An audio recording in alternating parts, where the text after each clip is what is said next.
Hello, everybody. Thanks for joining us. We're going to get started in just a few seconds here. Good to see everybody.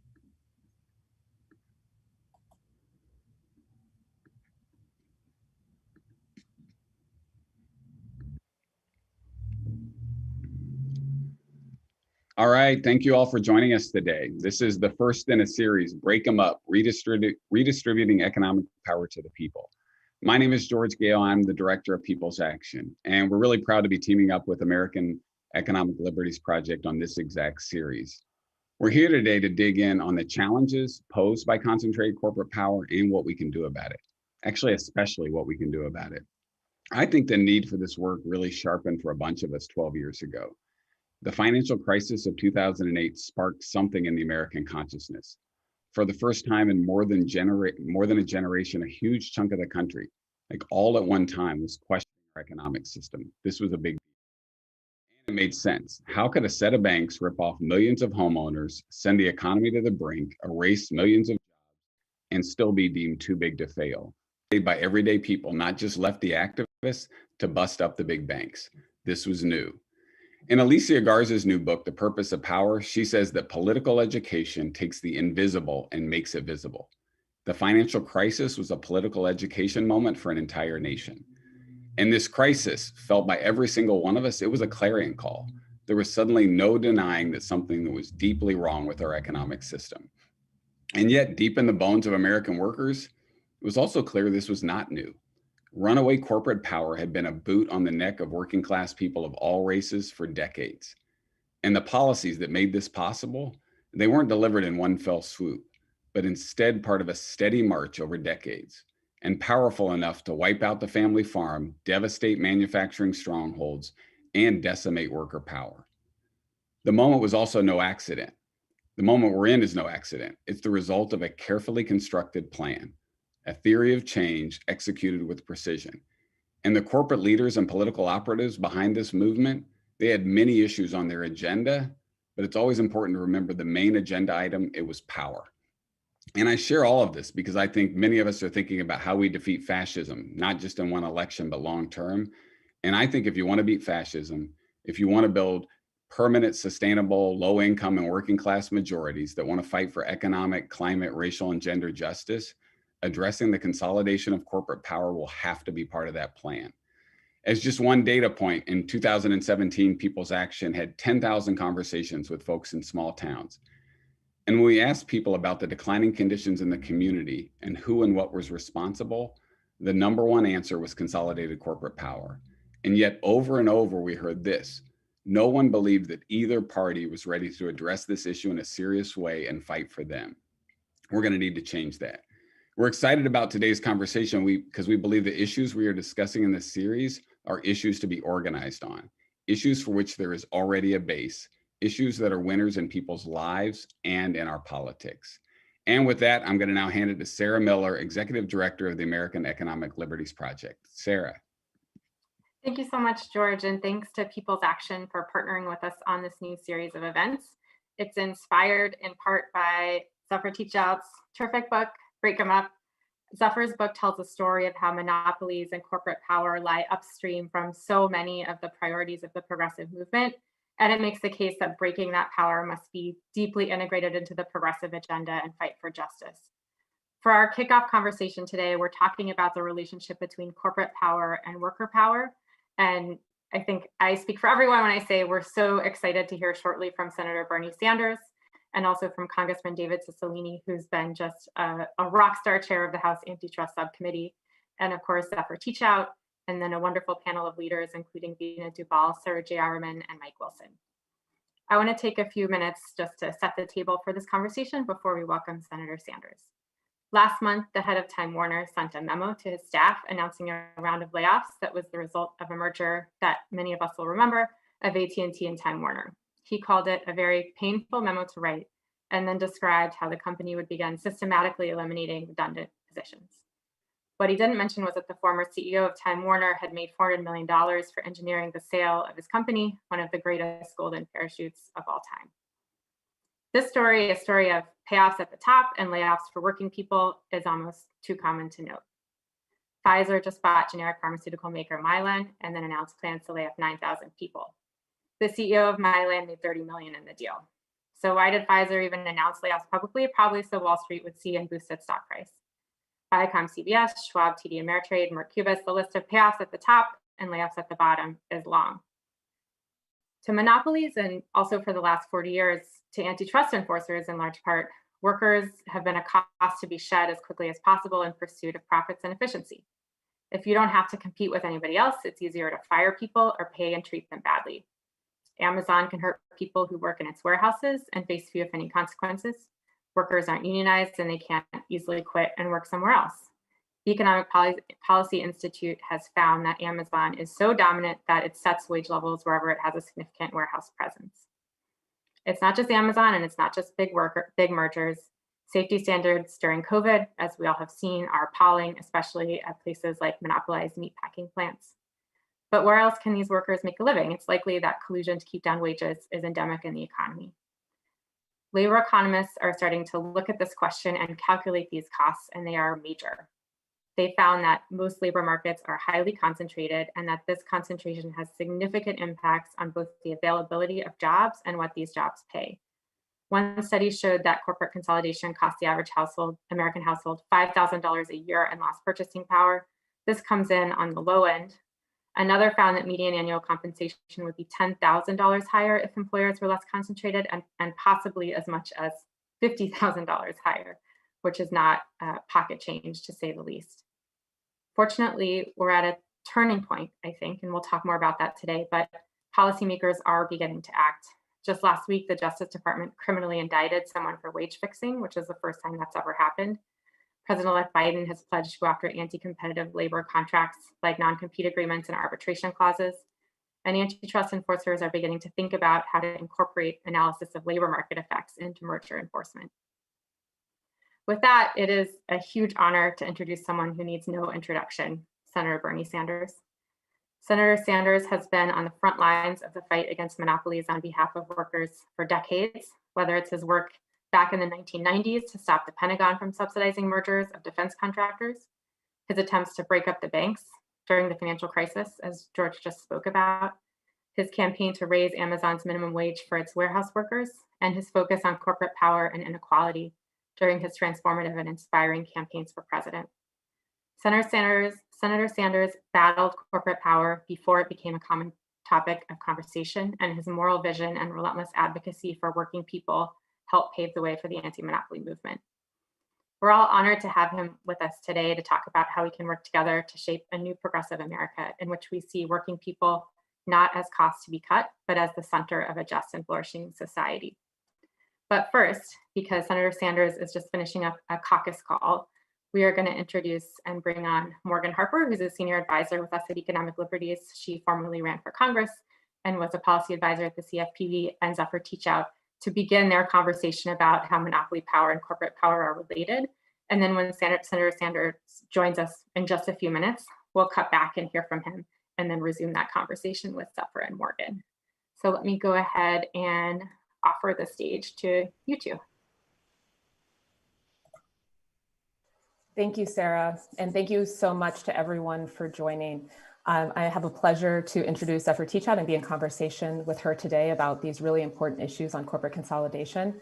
Zephyr is an attorney, political activist, and antitrust and corruption expert. She previously has also run for office for the New York Attorney General in 2018 and is a professor of law at Fordham University School of Law. She's also the author of Corruption in America, in addition to Break 'em Up, Recovering Our Freedom from Big Ag, Big Tech, and Big Money, which was partly the inspiration for this event series. So Zephyr, thank you for joining us as well. So you wrote the book, right? You're one of the main leaders of this anti-monopoly movement. So can you just start from the beginning a little bit and set the stage here of what do we mean by monopoly, corporate consolidation? There are a lot of terms that get thrown out there.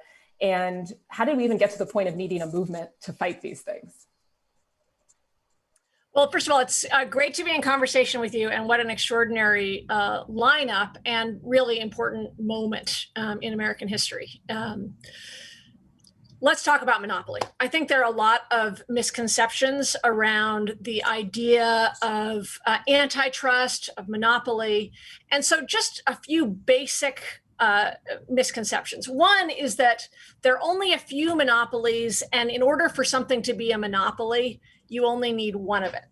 When we're talking about monopoly power, what we're talking about is corporations that have gathered so much power that they basically have the capacity to set the terms with all of their contracting partners and with society at large. So I think people often understand, like, okay, we have a monopoly because there's only one toothpaste company or two toothpaste companies, and when their prices rise, there's nowhere we can go. And so there's evidence of monopoly power because prices are rising. One of the biggest kinds of use of monopoly power we have today is corporations that have gotten so big that they are depressing wages, treating workers badly, introducing scheduling changes, differential treatment. Basically, we have 40 years of consolidation in the American corporate space. And over those 40 years, you have seen wages totally stagnant, barely growing, while Jeff Bezos and other big CEOs are taking home billions of dollars. I mean, we have Jeff Bezos making $70 billion in this pandemic alone. So I think it looked like you wanted to jump in there. But the first thing to understand is that when we're talking about monopoly power, we are talking about corporate power that has become a kind of governing power. It's starting to govern us. And it's a threat to democracy because of that. But how did we get to this point? So has it always been like that? And if this is so bad, such a threat, why isn't the government doing anything about it? Yeah. Well, there's a long history of fighting between monopoly power and labor power in American history. And the most recent reason for this moment is basically what Reagan brought in. And Ronald Reagan came in with an anti-civil rights and anti-antitrust agenda and was quite explicit about it. When Reagan came into office, his sort of chief advisors put destroying antitrust at the top of their agenda. And they set about doing that both by appointing judges, but also by rulemaking changes and by convincing the country that antitrust was just this little tool used by economists for fixing small problems when there were higher prices, as opposed to this sort of fundamental threat to democracy that is also a fundamental threat to worker power. So Reagan came along and put in all of these different changes, but then when Democrats got back in power, they didn't actually roll those back.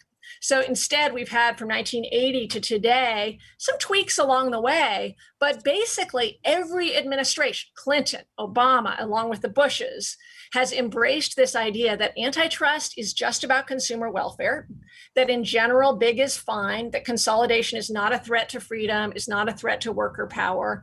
And you've seen this just collapse in corporate America. Think of Pfizer, or Uber, or Unilever, or Citibank, or Nestle, or Common Spirit Health, this total collapse. In the last 10 years, we've seen 500,000 different mergers. We have a handful of companies that control home internet, seeds, books, oil corporations. So you see this consolidation in area after area, and it comes from Reagan, but Reagan followed by Clinton, and Democrats and Republicans alike haven't taken this seriously. And that really is changing. It's been changing over the last year, but we're up against some of the most powerful political forces in world history. So it's going to be a major fight.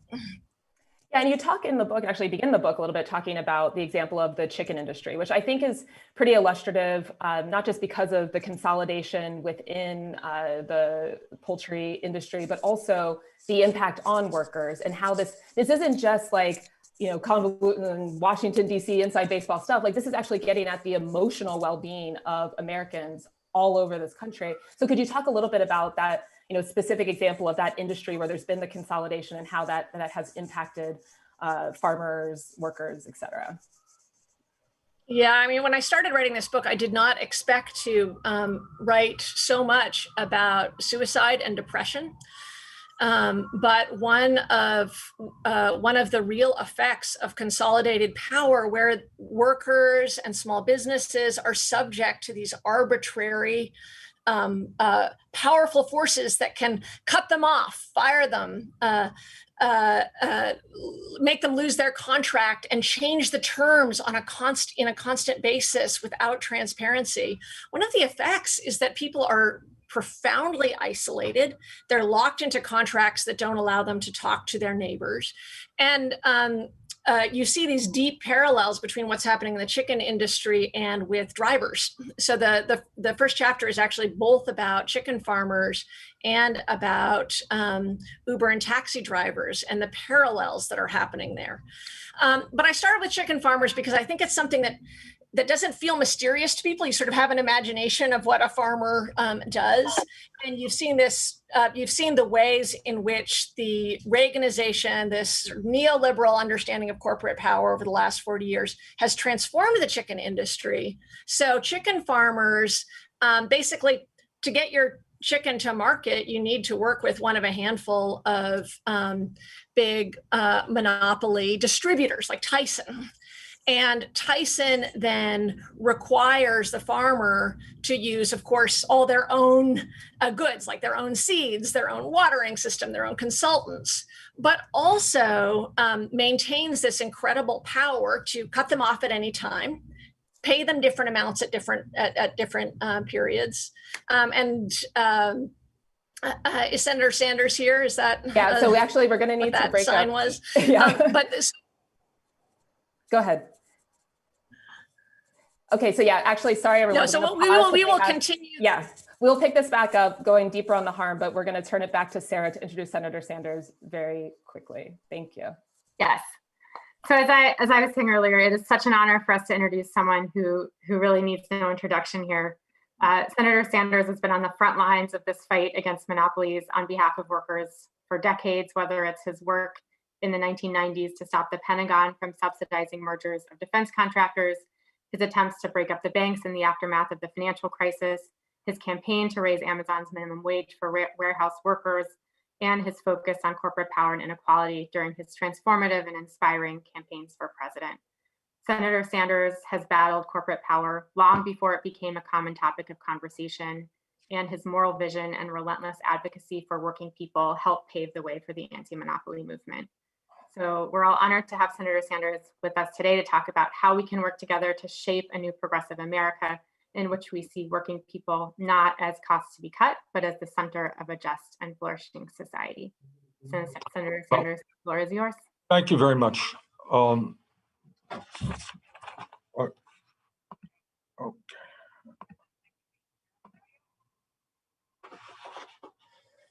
Okay. Can you all hear me, Sarah? Hello? Yep. Okay, great. Okay. I don't want to do what I've done in the past, give long speeches and nobody heard a word of it. So first of all, let me just thank all of you for focusing on this issue. I think we are, as Zephyr and Sarah indicated and others, we are making some progress, but we still have a very, very long way to go, because I think, as Zephyr just said, we're taking on everybody. When we talk about big money, when we talk about big power, we're talking about concentrated ownership in sector after sector of our society. What we are talking about this afternoon, and I apologize, by the way, for getting onto this discussion late, but I am trying to right now deal with the Democratic leadership to make sure that working families in this country get at least a minimal amount of money to survive the horrible moment that we're in. So I was involved in that and a little bit late getting on here. But bottom line is that we are looking at a moment where the big money interests have unbelievable power in almost every respect in our society. And in terms of the economy, as all of you know, we're looking not only at a massive level, grotesque level of income and wealth inequality, where even during this pandemic, when so many people are suffering, when half of our people are living paycheck to paycheck, when 500,000 people are homeless, when 90 million people are uninsured or underinsured, that even in the midst of all of that, you got a handful of billionaires who are doing phenomenally well, phenomenally well. And that is an indication of what we are doing economically. Politically, we've just come out of a campaign, not widely talked about, where billionaires spent an enormous amount of money on both sides. In fact, Biden ended up getting more billionaire money than I think Trump did. So we are looking at a movement in this country toward oligarchy from an economic perspective, and tremendous political power on the part of the billionaire class. Since 2008, just one point to be made, 49% of all new income generated in America has gone to the top 1%. Wages are stagnant for the last 47 years for workers, actually gone down in real dollars, but people on top are doing phenomenally well. So I think clearly that what we need to do is both politically make sure that big money does not control the political process.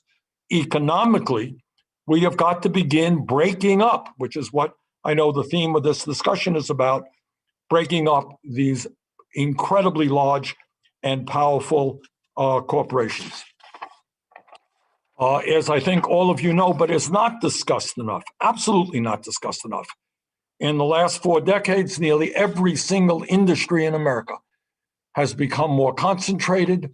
Monopolies and oligopolies rule almost every aspect of American life, from the food we eat to the airlines we fly and even to the eyeglasses that we wear.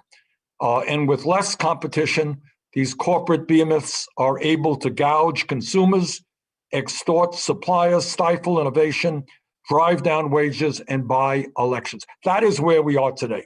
That's what moving toward oligarchy is about. If all of that seems familiar, that is because this dangerous trend similarly threatened our nation in a past era, and back then our government took action to stop it. Indeed, at the turn of the 20th century, Congress empowered regulators to break up monopolies and to halt consolidation, and those antitrust laws helped workers gain a larger share of the economic pie. However, in recent years, the courts and regulatory agencies have been taken over by corporate ideologues determined to weaken antitrust laws and accelerate the consolidation of industries across the country. And so here we are again in a new Gilded Age, in a new era of monopolies dominating our economy and through their lobbyists writing our laws. We have seen giants like Amazon grow to control more than half of all e-commerce. I mean, take a step back, think about that. One company owned by the richest guy in the world, who's doing phenomenally well, Amazon controls more than half of all e-commerce. The company employs various tactics to harm small businesses. All the while, it pays no federal taxes and pays minimal amounts of taxes in the communities where it operates. That's what big power is about. We have seen the consolidation at a time when we have a dysfunctional healthcare system. We have seen the consolidation of large hospital systems, which command higher prices and deliver worse services. Indeed, one analysis found that after major hospital mergers, local communities saw hospital prices rise by between 11 and 54%. All the while, small, desperately needed rural hospitals are shutting down. But it's not just Amazon, it's not just healthcare. We have seen major media mergers and Silicon Valley mergers that create a handful of news and technology conglomerates that control more and more of what we read, see, and hear. And this obviously is not just an economic issue, it is an issue of democracy. Do the major corporately owned media outlets actually discuss the issues that are relevant to the needs of working people? And the answer is, in my view, they surely do not. We have also seen mega mergers like the one between T-Mobile and Sprint, which represents a gross concentration of power that runs counter to the public good. Americans deserve affordable wireless access. We are way behind much of the rest of the world in that regard. In the richest country in the history of the world, in rural Vermont, we still can't get decent cell phone service. We can't get decent broadband service. And in the midst of this pandemic, we're seeing what that means to kids who can't even do their school work online. And in rural America, and again, we don't talk about this at all, we have seen giant agribusiness conglomerates extract as much wealth out of small communities as they can, while family farmers in Vermont and throughout this country going bankrupt every single day. And as Zephyr and I think others have talked about, are treated like modern day indentured servants. These are enormously important issues.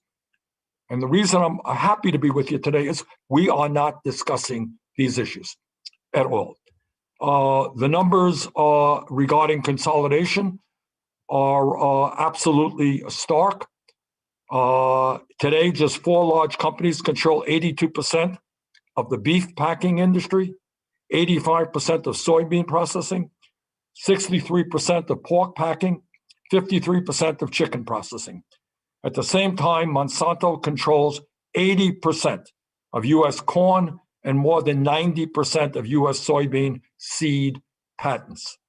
A situation that has only gotten worse after the Trump administration approved Monsanto's disastrous merger with Bayer.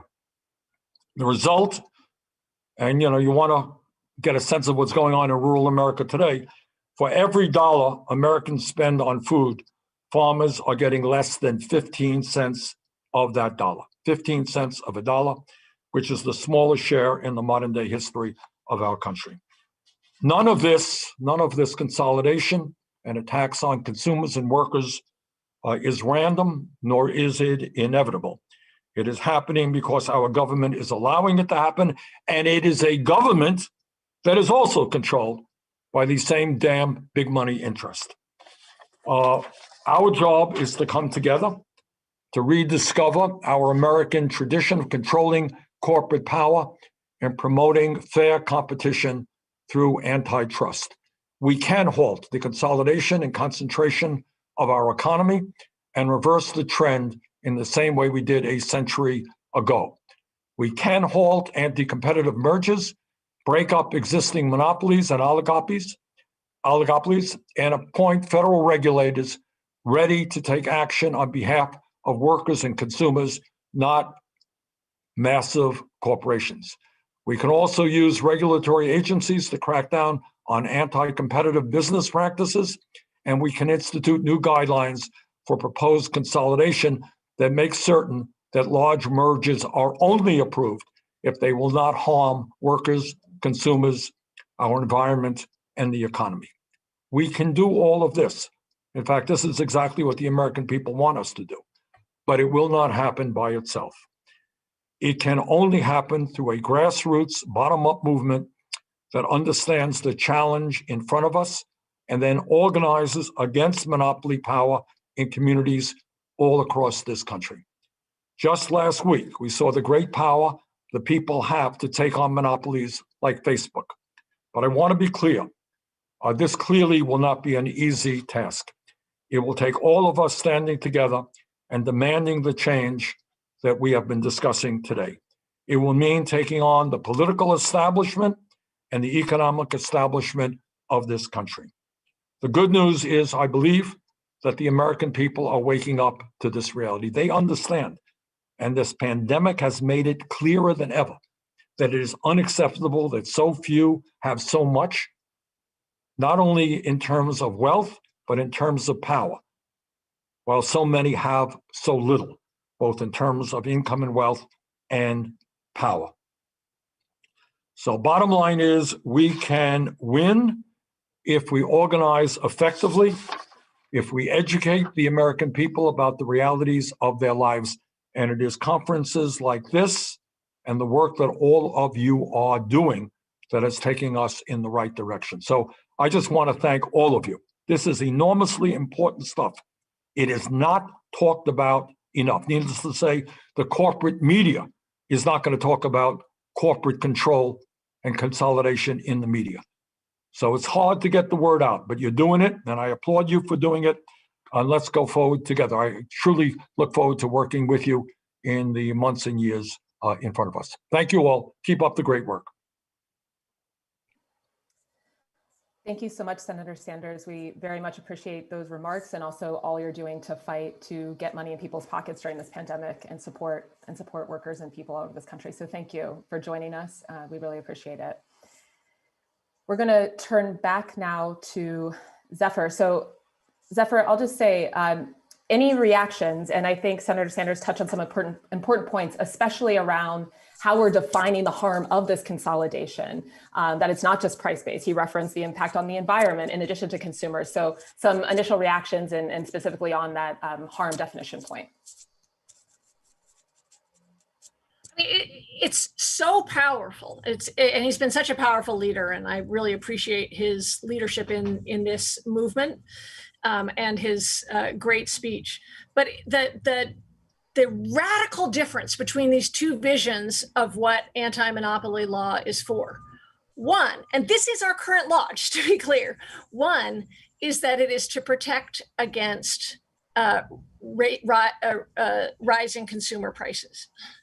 And the other is the honest one, which is the one that Senator Sanders is describing, is that we need to protect against abusive workers. We need to protect against the destruction of our environment. We need to protect against the wholesale takeover of our state legislatures and our federal legislatures and the regulatory agencies.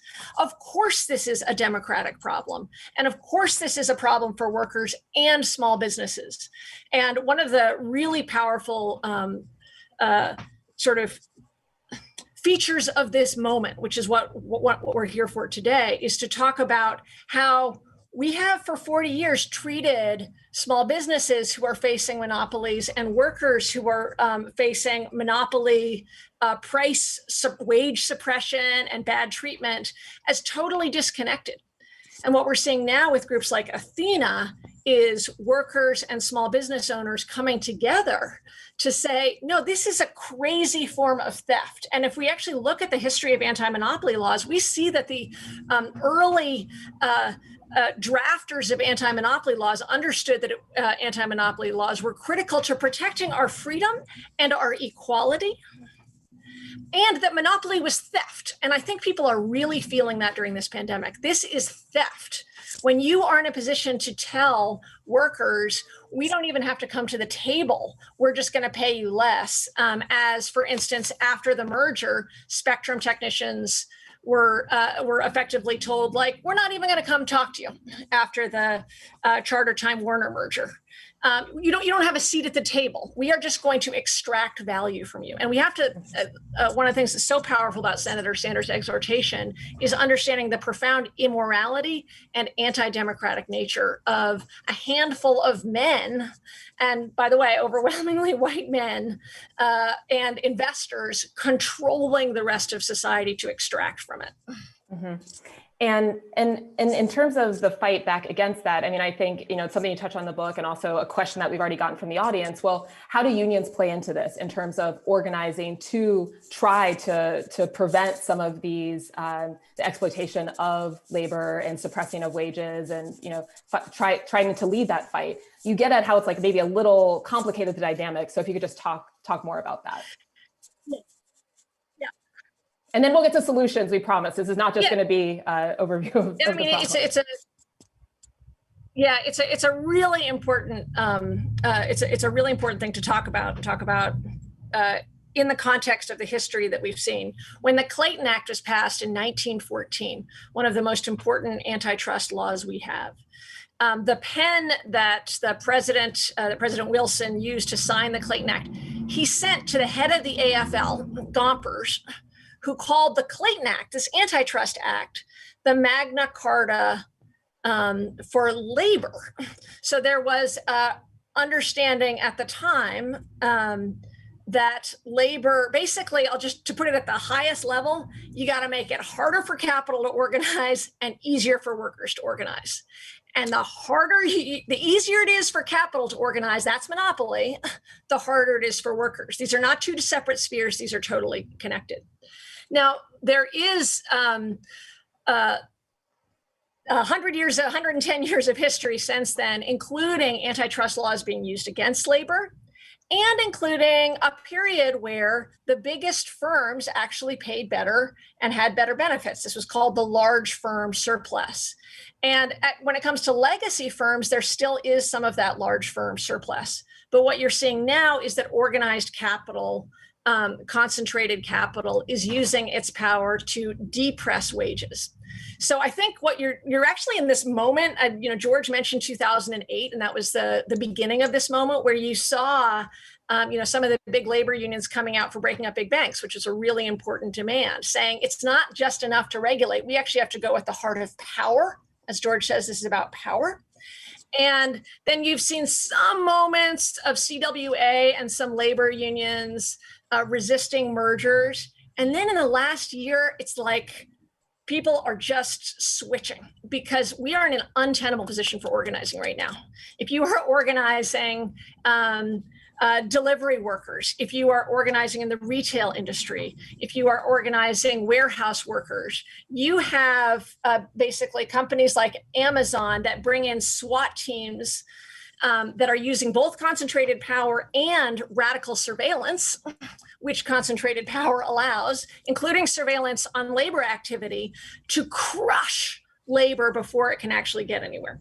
So it's an untenable position, but it's actually really critical for labor to be at the heart of this new movement, and you're really seeing that. There was a big petition last year, or maybe it was earlier this year, to the FTC from Teamsters and other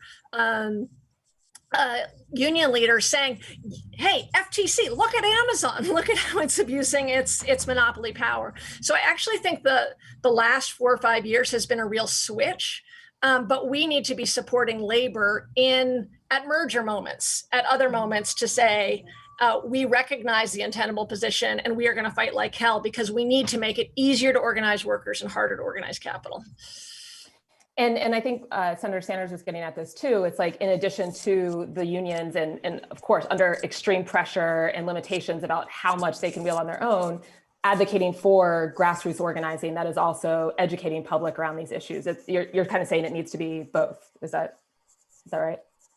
Well, we need a lot more grassroots organizing, and I meet people all the time who say, "Yeah, I'm anti-corporate," but we haven't seen people occupying the FTC, focusing on mergers. We've had 500,000 mergers in the last 10 years, 500,000 mergers globally, and in terms of activism opposing those mergers, there are a few moments around a few bank mergers.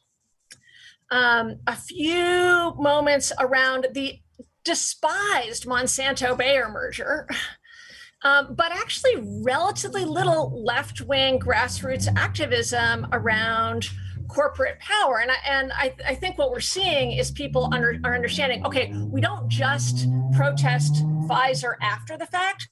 We don't let Pfizer gobble up that company, so we no longer have any leverage when we're protesting. Because once you have monopoly power, they can say, hey, we're raising prices, tough luck. Mm-hmm. We're treating workers badly, tough luck. And so big corporations do take antitrust very seriously. They regularly are hiring all the antitrust attorneys from the state antitrust office. We, as progressives who care about equality, who care about dignity, who care about decent pay, who care about healthcare, who care about the environment, have to say we are going to focus on power as well as policy, and that those two come together. And to me, I'm going back to George's 2008, the best example is after the 2008 crash, we didn't break up the banks. We used a regulate alone policy, but not going at power. And they just swamped DC with their lobbyists, funded campaigns at masses levels, and Dodd-Frank has been clawed back piece by piece. You have to go at the root of the power. Well, and that's one question I got actually before our session was about this breakup versus regulation. And, you know, just listening to this, and even someone who's kind of like focused on these issues, it can sound quite daunting, right? So, you know, if you could talk a little bit about how you land on the position of needing both breaking up and regulation, in addition to that very important and critical step of organizing as one of the primary principles for policy prioritization. Yeah. I mean, the one thing that I think we just have to treat as illegitimate, this is a fundamental threat to self-government. It is illegitimate to have private concentrated power. So then the question is, in some industries, you might want to nationalize, like in healthcare. You know, I support Medicare for all, and you want to go a nationalization route. However, even with Medicare for all, you still have so many pockets of the medical industry that are highly concentrated. So it doesn't actually solve the monopoly problem. So you want to do regulation, nationalization, and breakup all together. So thinking, for instance, you know, Senator Sanders has been such a leader on trying to stop consolidation in the healthcare industry while fighting for Medicare for all. And so that means looking at, okay, when we see these hospital mergers, what does that do to how nurses are treated? What does that do to the fragility of our medical system as well? But you can't say Medicare for all answers the consolidation problem in the medical industry, for instance. So there's an industry by industry approach. When it comes to big tech, for instance, I would say that something like Amazon should be broken up, which means a functional breakup. Think of it like Glass-Steagall, but for other areas where you say you can't be these two different lines of business at once.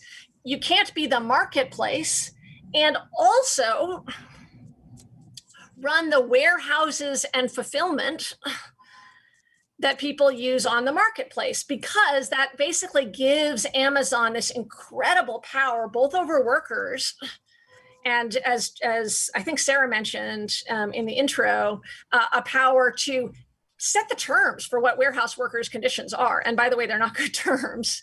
And it also gives incredible power over sellers, who then feel forced to use fulfillment by Amazon and end up paying 30% of every dollar to Amazon. Bernie was talking about how farmers are paying, basically just handing over cash to their distributors while sellers are handing over cash to Amazon. So you first do the breakup, but then I would say then Amazon should be treated like railroads, like it's a public, you know, whether you want to talk about it as public utility or common carriage, have non-discrimination principles. So there's a whole set of anti-monopoly tools. Even the title "Break It Up" can make it seem like we're talking about one horizontal breakup, but break them up means breaking up power, illegitimate private governing power. And so this, if you ever hear anybody say we should regulate instead of break up, that just is an incoherent sentence. The answer is we should break up so we can regulate, like the 2008 crash taught us. We should regulate as needed in particular industries and break up horizontally and vertically at the same time. Right. Because essentially what you're saying is until you actually have reduced the power, regulation is somewhat futile because there's just way too much control in certain corporations, right? Yes. Yeah. And could you talk a little bit, because you mentioned, you know, like sit-ins at FTC and thinking about the role of agencies and how organizing can put pressure there. Talk a little bit about like what the priority should be in addition to those types of sit-ins and the agencies, thinking about like, is it better to think about legislation that's going to take this problem head on? Focusing on the executive branch, and also somewhat like what can be done at the state level as well, right? Because there's something state local that can also be, I mean, we're seeing the example today, the DC saying that they're going to ban non-competes in contracts, for example. So yeah, I would be interested in like the different layers of how this fight can be waged, and then also where we should be thinking about priorities. Yeah, there are basically 5 different levers right now. And I mentioned occupying the FTC. We should think strategically, but we should be engaged in building the grassroots, the grassroots power. So there's basically 5 different key levers. One key lever, and I'm so excited to see Congressman Cicillin here today, who has been an extraordinary leader and shown what it looks like to take on corporate power in Congress, is legislation, and is federal legislation. And I think it is critical to actively support the aggressive federal legislation of the kind laid out in Cicilline's report, which calls for breakups, among other really significant changes, understanding the degree of suffering that this concentration is causing and the democratic threat it poses. So one is federal legislation. It's going to be hard, yes, but it's an area where politics are kind of weird. There's definitely left-right polling alignment. And because there's been so little leadership on this, there's more question marks than there are opponents. So a lot of people hate corporate power. When you do polling on it, you see a lot of people in support of breakups, and then a big chunk of people with a question mark. Not a lot of people have a lot of love for Visa and think, oh, well, please maintain that corporate hegemon. So its politics are interesting, and certainly Republicans at the grassroots level support a very aggressive anti-monopoly policies. So pushing that through at the federal level, seeing what we can get done. Second is what Biden can do at the agency level, and it is significant. And if you doubt me, just look at what Reagan did. Reagan came in and used agency power to transform corporate concentration in this country within a couple of years. Change the guidelines, change the definitions. So what Biden can do, ban non-competes. We're talking about agency power. A new head of the Department of Agriculture can use their power under the Packer and Stockyards Act in 1921 laws to pass laws that would break up these hegemons, these sort of gross extractors in ag, and be good for the environment, for workers, for farmers. So the agency power is really significant. I hope we're going to talk about Prop 22 later. The Department of Labor can issue guidelines around worker classification. This is a sort of a very significant assault by Uber and Lyft on worker power. We at the federal level can do something about that. So thinking about grassroots power to hold Biden-Harris accountable, to be trust busters and to use their agency power. Third is enforcement. And so also federal enforcement. And we've just seen the beginnings of federal enforcement. So much more can happen. During the Obama administration, there really were no Section 2 cases, no serious Sherman Act cases. We should see that a level of federal enforcement. But then, Morgan, to your point, the state level is really important. And at the state level, you have both enforcement. My AG, Letitia James, just led this extraordinary lawsuit against Facebook, calling for structural separation, breakups. So you have the enforcement power, but then you also have state laws. And if you have any doubt about whether states have authority over anti-monopoly, look at what Uber and Lyft just did in California. That's a state law fight. We need to be doing the opposite, turn Prop 22 upside down at the state level, and very much join protections for workers and protections against capital organizing in a way to abuse workers and small businesses. So there's a proposed state legislation that isn't yet final in New York. So there's actually 5 different levers. There's more than enough work to be done. And this is with a hostile Senate. If we have a non-hostile Senate, we're in a different place. And I guess how optimistic are you about the incoming administration, about Congress, setting aside of it the open question around the Senate, that folks are aware of the urgency? Because I agree with you. I think we're at a totally untenable situation for workers, for people in this country. The economy is just not adding up, and resources are hoarding on one end of it for those who already have them. But as you've pointed out, and we've been talking about, some of this is that people don't necessarily understand this history, right? Or don't understand exactly like what these levers are that could do something about it that is tracked with the assault on the federal government exercising any of its authority. So how do we get over that hump? And a few people have kind of asked questions in the chat getting at that as well. So would be curious on your thoughts there. There's still a lot of question marks in this administration. If they're serious about Vilsack, I got to be honest. Vilsack as the head of ag is kind of a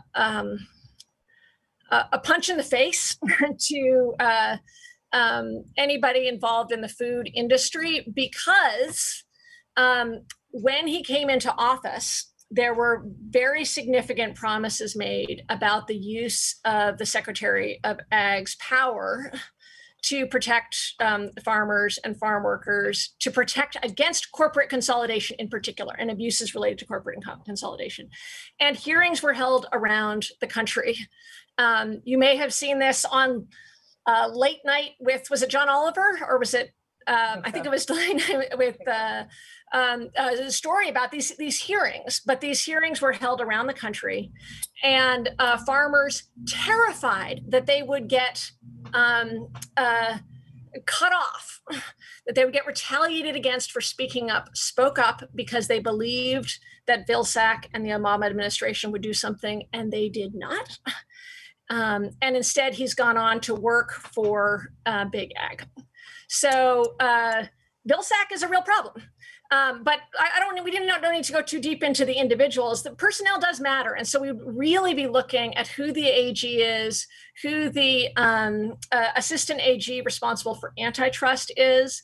I just don't want to stop after the appointments have been made, because I think the Biden administration is going to have to do something about the incredible devastation in the economy right now, the radical inequality that we're experiencing. We are talking about small businesses collapsing across the board, nurses begging for PPE against consolidated hospital networks, incredible, gross, disgusting inequality. And one way to take that inequality on, monopolization is theft, stop the theft. You know, if you want to see the effect of just one lawsuit, look at how a recent lawsuit against Apple led to Apple actually changing some of its terms, so money's flowing back to developers who rely on Apple. So it's as a redistributive tool, it's absolutely essential. So there's, signs go both ways. We're going to have to use a lot of pressure. Absolutely. Well, thank you, Zephyr, so much. We're kickstarting this conversation. And as we mentioned at the top, this is ongoing event series. For now, we're going to turn to George to start our next panel. But I hope Zephyr will stick around, because if we have time at the end, we'll take some of the questions that are coming in as well. But thank you again, Zephyr. And hell yes, it's great to talk to you, Morgan. Thank you. You too. Thank you so much. Yeah, that was great. You could tell everybody was having fun there. And if you haven't joined the chat, definitely do so. Some great conversation there. So yeah, I'm excited about our next panel because we're going to talk with folks who are in live fights on these exact issues. So I want to introduce our guests. We've got Saru Jayaraman, and Saru is the president of One Fair Wage and the director of the Food Labor Research Center at UC Berkeley. Veena Dubal is professor of law at University of California, Hastings. And Mike Wilson is vice president at the United Food and Commercial Workers Union Local 400. And we're going to start by hearing opening remarks from each of you, hopefully under 5 minutes, and then we're going to engage in a little back and forth. And I don't know if I can see if Saru is here or not, so I can't tell. So I think I'm going to go ahead. I'm going to go ahead and start with Veena, since I can see you. All right, welcome, Veena. Thanks so much for having me. I'm so delighted to be at this amazing event. I've been so inspired by Zephyr and Bernie and everyone who is speaking today. It's an honor to be here. So I wanted to talk a little bit today at the outset about my work, which is in part on monopolization in transportation and logistics and its relationship to workers and consumers' rights. And I should note that in these sectors, there is a direct connection between worker and consumer rights. Monopoly and monopsony in the transportation and logistics sectors are particularly dangerous and troubling because they control both how we move and how we get goods. You know, the things that we need or want to conduct our everyday lives. And there's some really, really interesting parallels when we think about the railroad monopolies of the early 20th century and the late 19th century and what we are experiencing today. So take, for example, companies like Uber and Lyft, which many people, including low-wage workers, now rely on to get to go to work or to go to the store or to visit with friends and family. Part of the narrative that drove the path to legalizing these notoriously exploitative companies in states across the country in 2013 and 2014 was that they were disrupting a monopolistic sector, the taxi sector. And this, of course, was a false idea. It was a marketing ploy, which I'm happy to talk more about. But ironically, Uber and Lyft's business model is built entirely on the monopolization of the entire transportation sector, including public transportation. So notably, neither company has ever been profitable because they offer prices that are below cost, prices that are often cheaper than even public transportation. Uber, for its part, has lost more than $11 billion in just the last 3 years. And the intention in offering these anti-competitive prices is to lure consumers in, to eliminate or to severely undercut other forms of private and public transportation options, and to make entire populations of people dependent upon these companies for their mobility. This has also meant partnering with government. Cities, and more recently, the federal government, which just awarded Uber an almost $1 billion federal contract. Cities, and more recently, the federal government are using Uber to supplant public transportation. So part of the business model has also been and will continue to be to keep costs low by robbing workers of their wages and benefits. So Uber and Lyft, once they've captured the market and created a regulatory environment suitable to their business model, will then begin to raise prices on consumers. And meanwhile, the companies grow their unprecedented power, not just to coordinate the transportation market, but also to collect and use data in ways that we cannot see or fully understand because of information asymmetries to exploit workers and consumers. So tragically, in California, which was the first state to legalize these companies, we've seen this entire plan play itself out over the last 8 years. The legislature passed a law that you may have heard of called AB 5, which made it very clear that workers of these companies were being misclassified as independent contractors and deserved the panoply of employment protections offered by California employment law. The California judiciary issued an injunction to force these companies to pay their workers a minimum wage and provide workers' compensation, paid sick leave, to pay unemployment insurance taxes, among other basic worker protections. And the companies responded by putting a $204 million record-breaking proposition on the 2020 ballot, which robbed workers of all of these basic protections and created a new category of worker that has neither the control of a small business person nor the rights of a low-wage worker. These companies passed the initiative through a combination of misinformation and harassment. And today, as Prop 22 goes into effect and workers are sleeping in their cars and are food insecure, prices have predictably gone up for consumers. Frighteningly enough, Prop 22 may also bolster the concentrated market power of companies like FedEx and Amazon through further worker exploitation. Venture capitalists have already articulated to the public and to politicians their desire to expand a Prop 22-like law into other states and also into other markets, including healthcare, education, retail, and hospitality. These monopolization tactics, which are rooted in worker exploitation and are good for no one but the executives and shareholders of these companies, pose a direct assault on democracy, not just because we live by their rules and not our rules, but because working people don't have the time and space to engage in politics and governance. In California today, hundreds of thousands of low-wage workers, mostly people of color who are labeled essential, labor in the transportation and delivery sectors, and yet they can work all day and actually lose money rather than earn a secure living wage. Meanwhile, Dara Khosrowshahi, Uber CEO, has a $45 million a year pay package and $100 million of equity waiting for him. Wow, thanks, Vina. So clear and powerful. Looking forward to digging in on some questions, but now I'm going to turn it over to Mike to walk us through some of his opening comments. Thanks for being here, Mike. And for having me with this amazing group that's here talking today.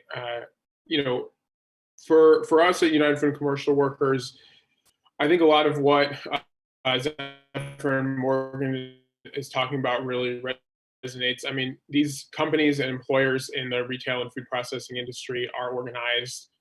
Their power has grown, and you know, we are just not. You know, unionization in this country has dropped to its lowest levels in a long time, and that's really, I think, what we need to turn around here. And as has been discussed, a lot of that has to do with power, and it has to do with the power that we have as working people versus the power that these corporations over time have been able to consolidate.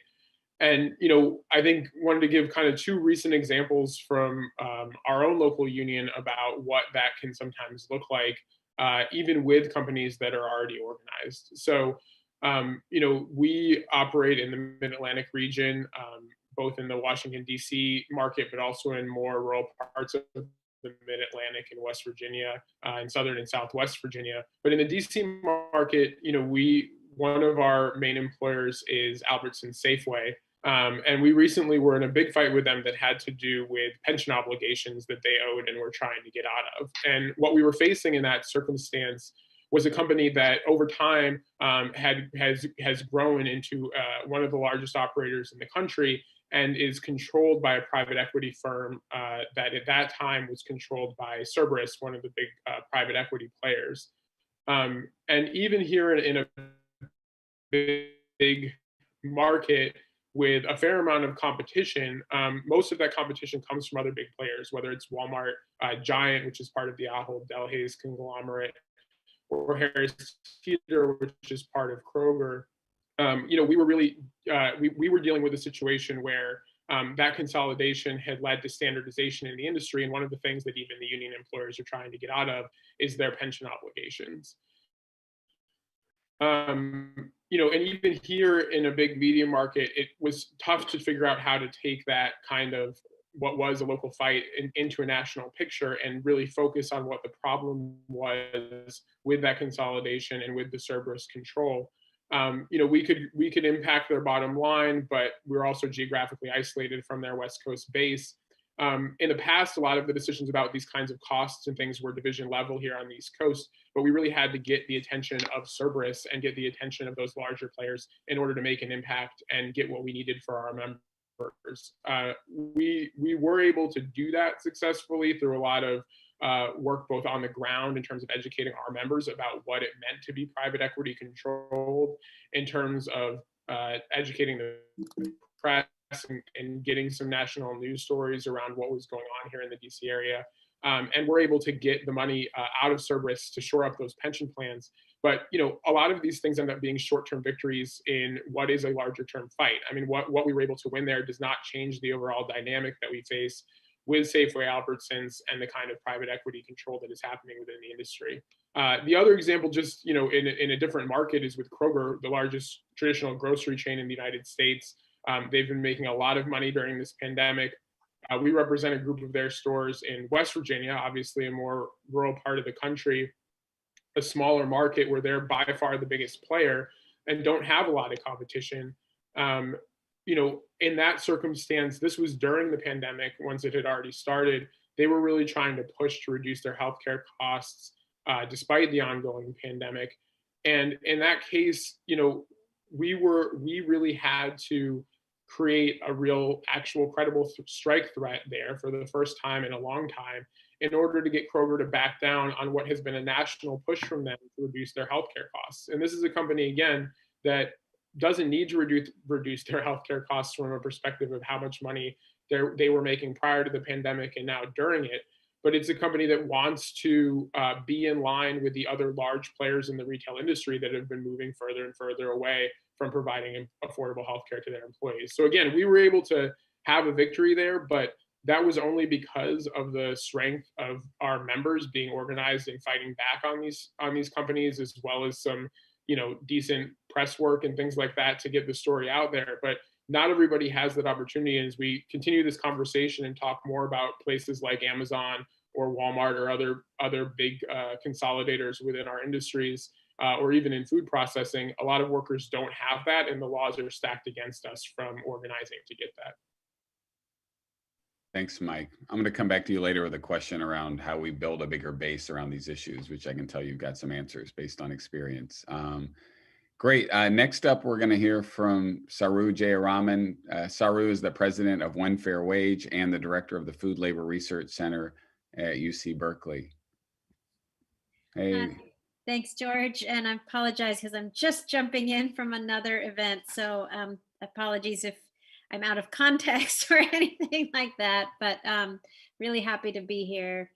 As I think most people know, or probably most people don't know, but people who know me know, my organization, I lead something called One Fair Wage, and before that led the Restaurant Opportunity Center. We've been organizing to raise wages and working conditions in the restaurant industry and sub-minimum wages for the last very long period of time, and 20 years now.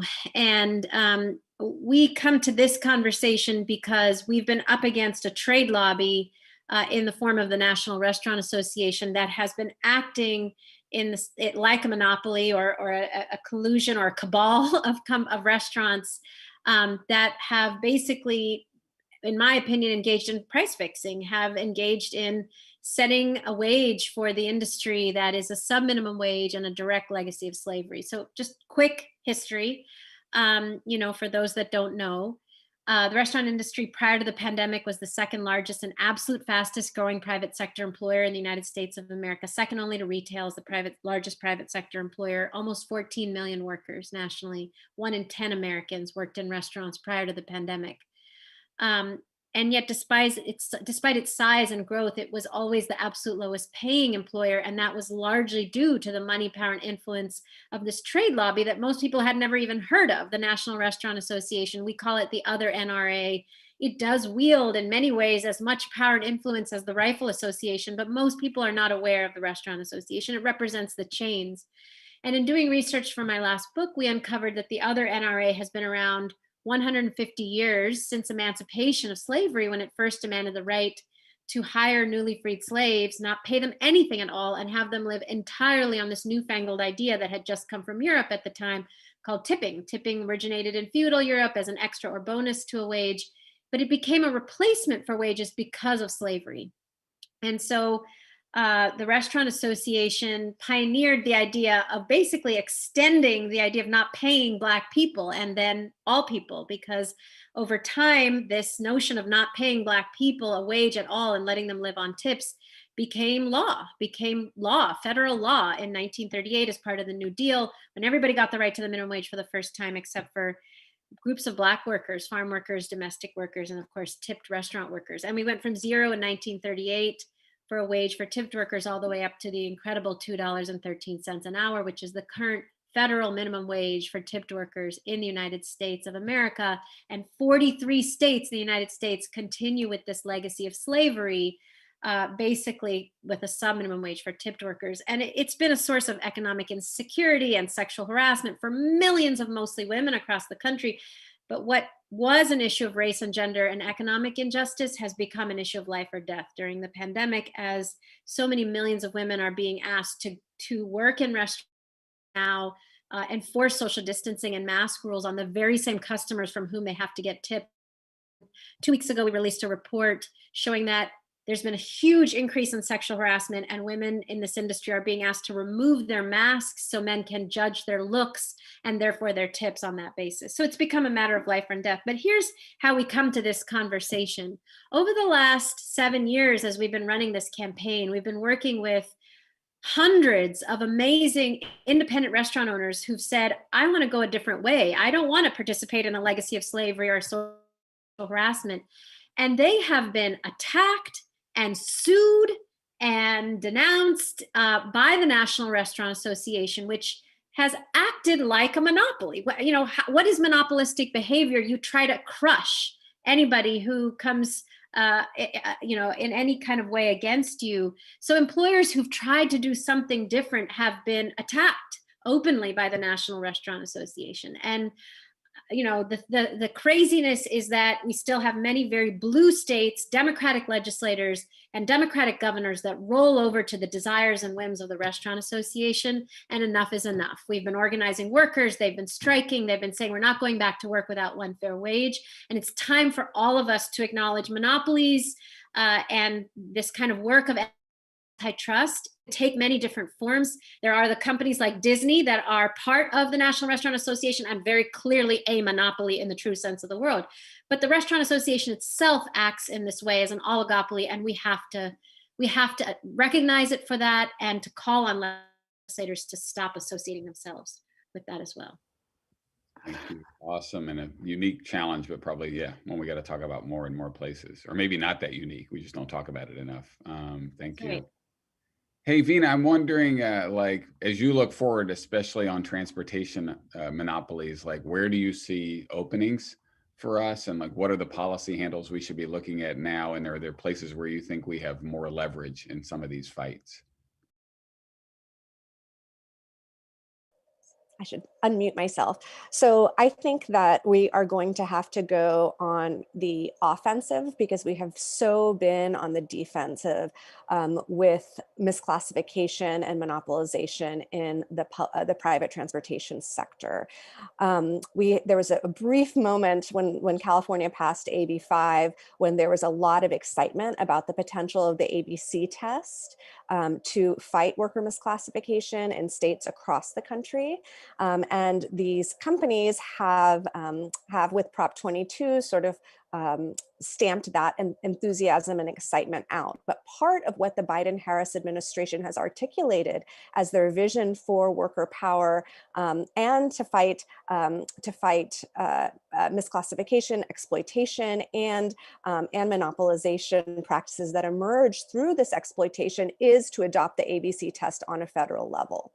So depending on what happens in Georgia, I think we should all be very excited about and aggressively pushing our corporate Democrats to vote in favor of the PRO Act. That would be a humongous win for working people and push back against these corporate concentration practices.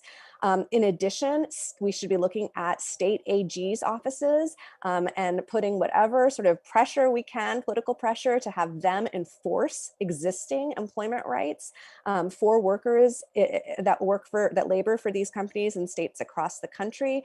As Zephyr articulated, there is a lot that can be done at the Department of Labor to change guidelines of around worker classification. And I think really importantly, we need to be supporting in every way that we can independent worker organizing.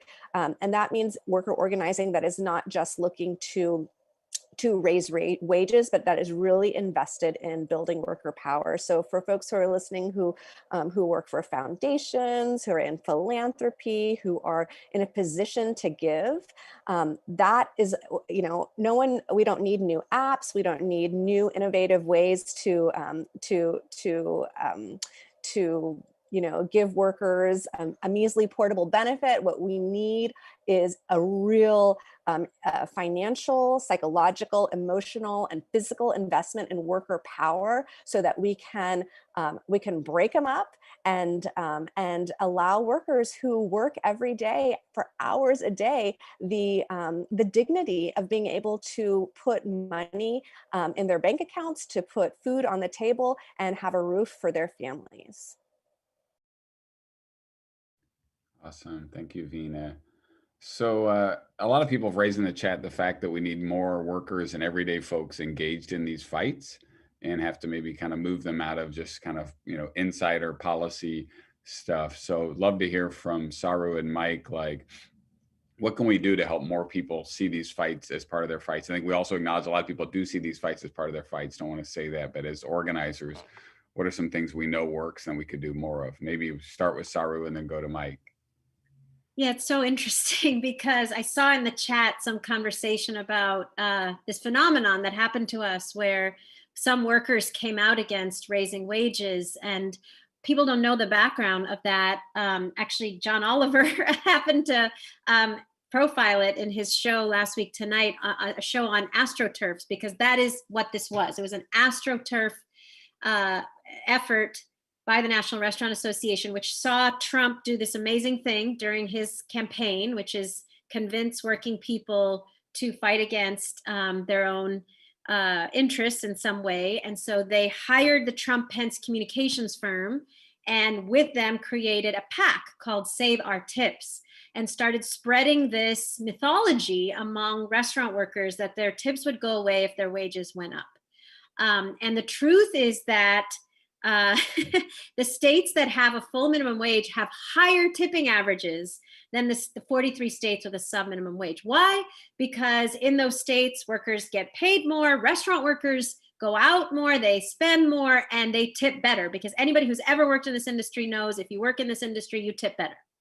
So tipping is higher in the 7 states with one fair wage, but fear is, as we saw in 2016, such a unique driver, and they were able to use that to convince especially higher tipped white male servers that their tips would go away if their wages went up, and also through dog whistling convince them that somehow Black women of color who work in would get a raise and come up closer to where they were.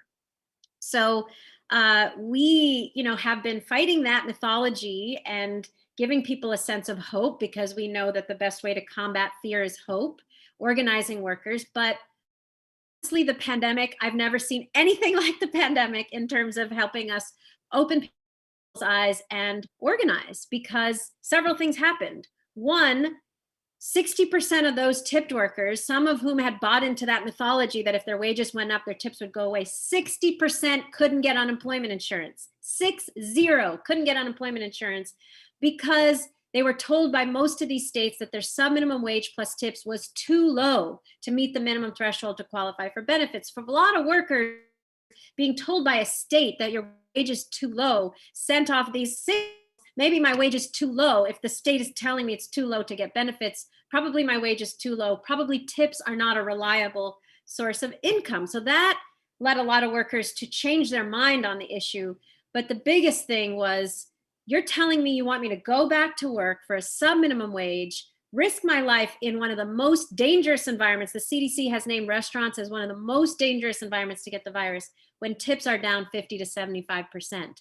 We have never seen so many workers say, I will not go back to work without a full livable minimum wage. So much so that we organized strikes in multiple cities of workers saying we won't go back without one fair wage. And we were then able to educate them on who the NRA was, what they had done, how they had set up this AstroTurf PAC, how they had tried to quash companies that tried to do something different, and how they act, as somebody said in the chat, like a cartel. How they act like a cartel, and that our power as workers comes from standing up collectively across the country to the likes of the National Restaurant Association and demanding, frankly, especially demanding of Democrats, who unfortunately we are very disappointed with in many states, who roll over to the Restaurant Association, telling them, as much as you are so crying and lamenting about the need for relief for small businesses and the restaurant and hospitality industry, you cannot forget workers in those relief packages. They must be a part, and workers are standing up in the cold weather, even when they're being told they can't go outside, to demand that.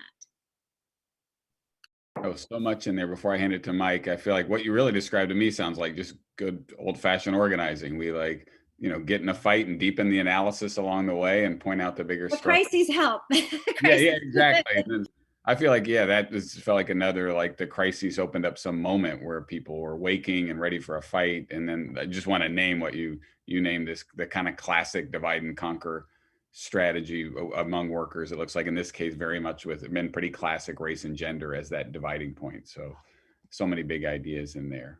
With that, Mike, love to hear what you've got to say on this. Yeah, for sure. I mean, 100% agree with what Saru was talking about. I mean, like there are these moments where we can really take advantage of crises to, you know, really educate and bring people together. I think the other, and you know, it requires, you know, Prop 22 was another one of those moments to be able to try and organize people as something was going to immediately impact them. But I think in the long term too, I mean, I think that Zephyr was earlier talking about the need to break up these monopolies and break up this corporate power in order to regulate. I think in some ways that needs to happen in order for us to be able to organize. I mean, when you look at the way that labor law has evolved over the past 30 or 40 years, you know, there's not protections for people who want to stand up for themselves, who want to speak out about these issues, unless they already have some sort of union or organizational protection. I mean, our members have been able to talk about what's going on in their workplaces during COVID, are able to speak out about their wages and working conditions, not because of any law that theoretically protects them, but because they have the power of an organization and a union behind them. That doesn't happen in other industries right now. And it doesn't happen in the non-union parts of the industries that we represent. And I think, you know, there's theoretical laws on the books about retaliation and about the right to organize. But, you know, when the National Labor Relations Act was passed, it was about making sure, it was about promoting collective bargaining in this country. And that's not what it is anymore. It holds workers back. And, you know, I think that what really needs to happen now is for that long-term deep organizing to continue, you know, beyond these issues and into making sure that people really understand the power that they have when they do come together. You know, I was referencing our fight with Albertsons Safeway over last year. And, you know, one thing we were able to do with that was really educate a lot of people in our membership about the dangers of consolidation and private equity. Now, where we go with that, I mean, you know, that's on us to a certain extent, right? But I think that kind of organizing and education is very difficult to do outside of the context of a labor union or outside of the context of another existing organization where people feel like they have that power to act together. And I think what has happened over the years through this consolidation is just the weakening of the ability of workers and others to do that. And that's what we need to fight back against. Thanks, Mike. You want to pick that up, Vina? Yeah, I wanted to just emphasize something that Mike said, which is that part of why it has been so different, part of why Prop 22 even passed in California is because although Uber and Lyft sort of invented this business model, or at least extended this business model in which they misclassify people via an app, since the inception around 2013, labor unions have been very skeptical about investing in organizing. Why? Because if these workers are found to be independent contractors under the National Labor Relations Act, organizing them puts the unions in a position where they could be financially liable for antitrust violations. So while you have these huge monopolies in which, you know, no one is doing anything about, workers on the ground who are trying to organize with one another, who are misclassified as independent contractors, have to be afraid that they will be accused of price fixing, of colluding when they are trying to raise their basic wages. So in California, unfortunately, what you've seen after the passage of Prop 22 is that whatever little money that unions were putting in trying to invest in worker organizing is really drying out. You still have groups like Rideshare Drivers United, where they have 50 volunteer drivers on the ground organizing every day, but they are organizing without anything, without any resources, without the law behind them, and they're organizing against these multi-billion-dollar companies that are backed not just by venture capital, but by powerful corporate Democrats. All right, thank you. So last question, maybe a couple minutes each. You know, we're in a big transition at the federal level. Like, what do you see as the big priorities or openings for workers in the next administration and Congress? And maybe we'll go with Saru, Mike, and Vina, and then we'll close this panel. Thank you all. Yeah, I mean, I am very hopeful because I think this incoming administration has been pushed to the left and to call out actually things that hadn't been specifically called out before by any Democratic campaign or administration. So in their platform, in our case, in their platform, the Biden-Harris campaign specifically named $15 and full elimination of the sub-minimum wage for tipped workers and for workers with disabilities in their jobs platform, their women's agenda, and their racial equity agenda, which shows that not only did they see it as a priority, but they understood the intersectionality of the issue, which I have never seen before. They understood that this is a legacy of slavery. They understood that that this is an issue of racial inequality, because unfortunately, tipping is biased. You know, tipping is not based on good service in America. It's based on all of our race and gender inequities and biases. So the fact that they named that was really big. The fact that they have actually done things to then make it a priority through who they're naming in the transition team and for nominees is really incredible. And I am hopeful that we can move to push back on the National Restaurant Association and eliminate the sub-minimum wage for tipped workers and raise wages in generally. First maybe through executive actions and eventually when the Senate flips. But I do want to say that beyond raising wages, I want to see, and I will continue to push, because listen, I think everybody probably in this gathering, but maybe we need to encourage our friends in the broader left, knows the mistake we all made during the Obama years was not enough push, not enough groundswell, not enough telling our own friends that, we're here and we demand and we are pushing. So, a moment when you've got an administration moving in the right direction is not the moment to sit back and say, oh, let's work with them and, let's have access to power and we're so happy and yay. It's the moment to push harder. I mean, the right doesn't do this. The right doesn't sit back when their people come into office and breathe a sigh of relief and go on and do their own thing. They push. And that's what we must be doing. We must be pushing not only for 15 and full elimination of the sub-minimum wage for tipped workers, but a complete disavowal and disassociation of the National Restaurant Association and everything that those trade lobbies represent, everything that they've represented for the last 150 years, the way that they act as a cartel and all the other issues on which they're so wrong, from paid sick leave to pregnancy discrimination to ag-gag laws, everything.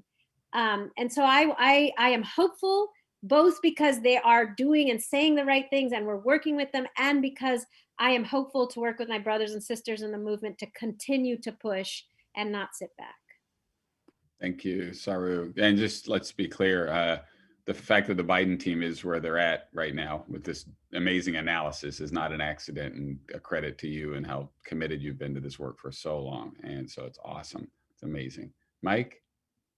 Yeah, no, I mean, 100% agree with that. I mean, I think that everything that is out there right now from the Biden administration or the incoming Biden administration that is on the right track has to do with all of the work that folks on this panel and other people who have spoken and everyone in the movement has done over the last 4 years and well before that to set the table for this. And now, as Saru was saying, it's time to really continue to push this so that these things can actually take place over the next 4 to 8 years or longer. I think just to start with the bad, I think, it was mentioned earlier about Tom Vilsack with the Secretary of Agriculture. Obviously, we're not happy about that either. We represent workers in food processing and chicken plants and things like that. And really, we're hoping to see somebody go into that role who was going to be committed to pushing back against the consolidated companies in that industry. I mean, poultry plants are one of the worst places to work right now, I would say, in the country. And it's gotten worse with COVID, obviously, with line speeds and the way that people are forced to work in those plants. It's just atrocious. And it's kind of sad to think that right now the setup is that not much is ready to be done about that, but hopefully that can change as we continue to exert that pressure. I think the other two places that, we really see opportunities here is, one, in the immediate with OSHA. I mean, it's been a complete abdication of responsibility under the Trump administration, obviously in almost every way in the federal government, but OSHA has been, during this pandemic, has been a real clear example of that failure. Some states including Virginia, where we operate, have passed emergency standards to help with that. But there's nothing that can replace, having actual enforcement and standards through the federal government, through OSHA. And the other thing, as I touched on before, is labor law reform. I mean, one of the big failures, I think, of all of us 12 years ago was, the Employee Free Choice Act, when the Obama administration was first elected and there was full Democratic control of both houses of Congress. We did not get that done. And things have only gotten worse over the last 12 years when it comes to the ability of workers to organize and exercise their power. And if we don't do something about that in this administration, it's just going to get worse and worse, and it's just going to get more and more difficult for workers to speak up and exercise their power. So I think that's where we need to go. Thank you so much, Mike, and plus on the big Vilsack miss. Amazing. Vina, you want to wrap us up? Yeah, I mean, I would love to see a lot of things. I would love to see the Federal Trade Commission embrace its originally intended role of protecting fair competition, which by definition must include labor standards, which would, of course, facilitate the survival of smaller businesses that treat their workers more fairly. I would love to see the PRO Act passed, especially if the Democrats have control of the Senate. I would love to see an executive order put in place that puts the ABC test into effect for the National Labor Relations Act and the Fair Labor Standards Act. As Zephyr Teachout pointed out, we can do a lot with the Department of Labor, change the guidelines around worker classification, get rid of non-competes. But let me also say two things that we really need to look out for. We need to look out for these dog whistles, portable benefits. And as the companies use this term, and as finance uses this term, sectoral bargaining, any kind of sectoral bargaining that exchanges employee rights should be unacceptable to the left, to unions, and to working people. And as I think about that, I also want to say that we really need to see a cultural shift. We should not, as progressives, leftists, or even Democrats, sanction or accept these corporate Democrats for the Obama administration back into the Biden administration. These monopolies need to be shut down. These people have made their bed and now need to lay in it. There cannot be this sort of back and forth between industry and good governance and good government.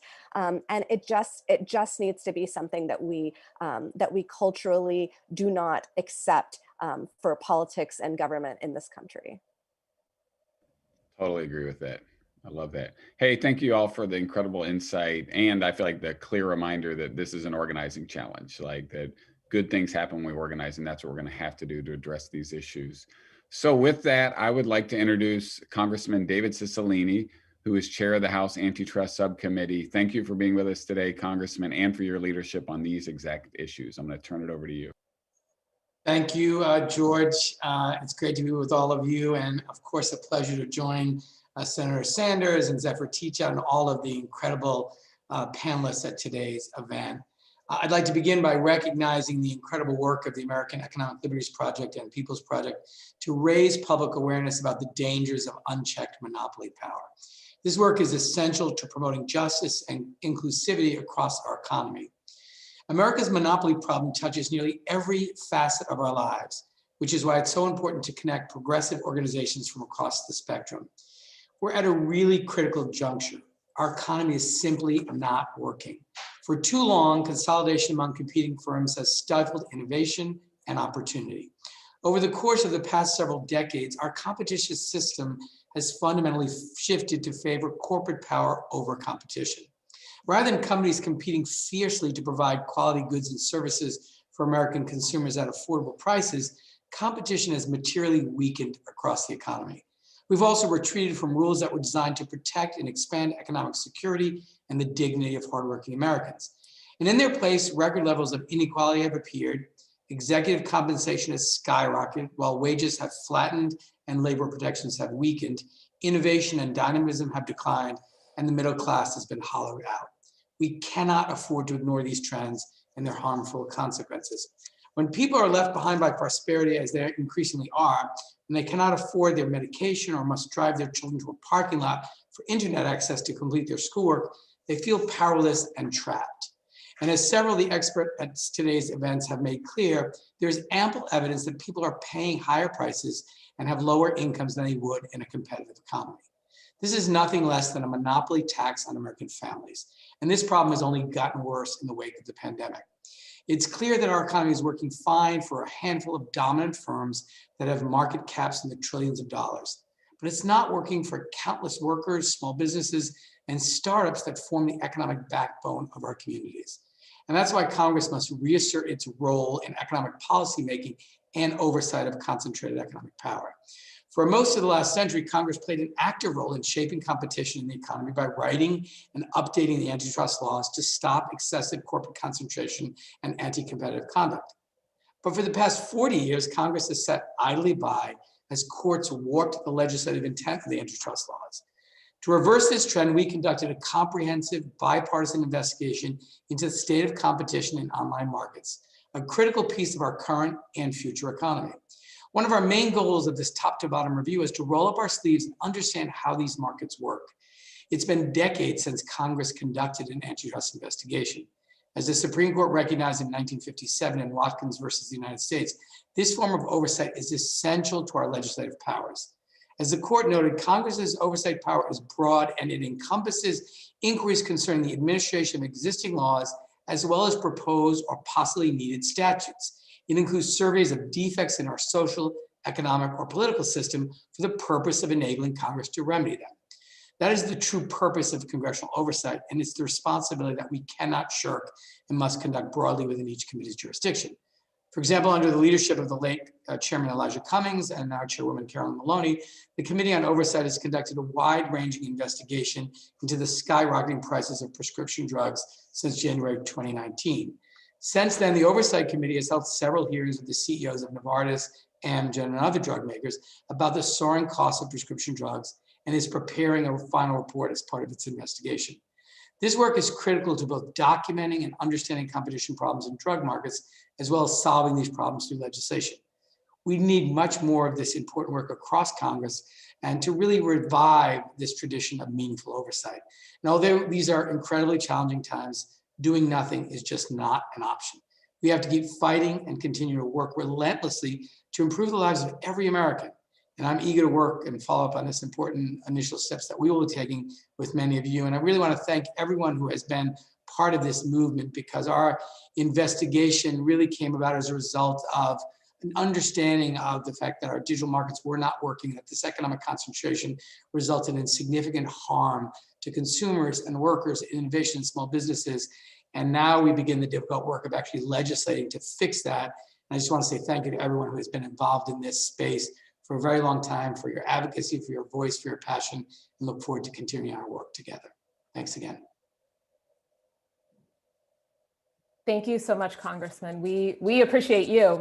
And I think if there's one thing that's clear from our discussion today, it's that all of these issues start with leadership. And so the work that you've done to lead the antitrust subcommittee, to put out the report on big tech and really create a prototype for what needs to be happening in every sector. We couldn't be more grateful for your leadership as part of this movement, as we try to take on corporate power and recenter the rights of workers and people across this country to be more economically stable. So thank you again for joining us. And as we've noted again and again, this is a series. We are going to be diving into a lot of the sectors that we've talked about today: healthcare, agriculture, restaurants, tech. And we really need to be not thinking divisively, but how we can all come together, that whatever your issue is that you're focused on in the policy, grassroots organizing, academic sector, there's a corporate consolidation problem behind it. And we want to continue to work with you and highlight how we can organize around these issues to fight back. So please continue to join us for the series. If you're not already doing so, follow along Economic Liberties, and we will be in touch with our next event. Thank you so much.